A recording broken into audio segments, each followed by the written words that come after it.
सबैमा नमस्ते। म सञ्जय जापानबाट। जापानमा एउटा कुरा मैले धेरै नोटिस गरेको छु, यहाँ बच्चादेखि वृद्धसम्म मानिसहरूले आफ्नो हेल्थलाई प्रायोरिटी दिन्छ। म हरेक सन्डे जस्तो पार्कमा आउँदाखेरि सानो बच्चादेखि 70-80 वर्षको वृद्धसम्म कोही हिँडिरहेको हुन्छ, कोही दौडिरहेको हुन्छ, त कोही साइकल चलाइरहेको हुन्छ।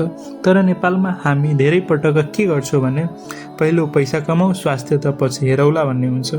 हामी पैसा कमाउनको लागि दिनरात मेहनत गर्छौँ, लाखौँ करोडौँ कमाउने सपना देख्छौँ। तर एउटा समय यस्तो पनि आउँछ, पैसा त धेरै हुन्छ तर त्यो पैसा खर्च गरेर खुसी हुने शरीर नै हुँदैन।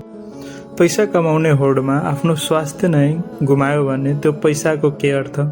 तपाईँ लाखौँ कमाउनु भयो, करोडौँ कमाउनु भयो, ठुलो घर बनाउनु भयो, महँगो गाडी किन्नु भयो, तर भोलि त्यही गाडीमा आफू अस्पताल जानु पर्यो भने त्यो के अर्थ? ठुलो घर छ तर आफ्नो खुट्टाले हिँड्न गाह्रो भयो भने के अर्थ? ब्याङ्क एकाउन्टमा करोडौँ पैसा छ तर त्यो पैसा खर्च गरेर आफूले स्वास्थ्य भएर जीवन इन्जोय गर्न सक्नु भएन भने के फाइदा? हामीले धेरै पटक भन्छौँ अहिले मेहनत गर्छु, पैसा कमाउँछु, पछि हेल्थ हेर्छु भन्ने हुन्छ। तर हेल्थ भनेको यस्तो कुरा होइन जसलाई बिग्रेपछि पैसा हालेर तुरुन्तै पहिलेको अवस्थामा ल्याउन सकिन्छ। त्यसैले जापानमा मैले सिकेको एउटा ठुलो लेसन यही हो कि पैसा कमाउने दौडसँगै स्वास्थ्यको लागि पनि दौड्नुपर्छ। बच्चालाई सानैदेखि खेल्न, हिँड्न र दौड्न सिकाउनु पर्छ र उमेर बढे पनि अब त बुढो भयो भनेर शरीरलाई छोड्नु हुँदैन, किनकि अन्तिममा पैसा हाम्रो जीवनलाई सजिलो बनाउनको लागि हो तर जीवन नै पैसाको लागि होइन।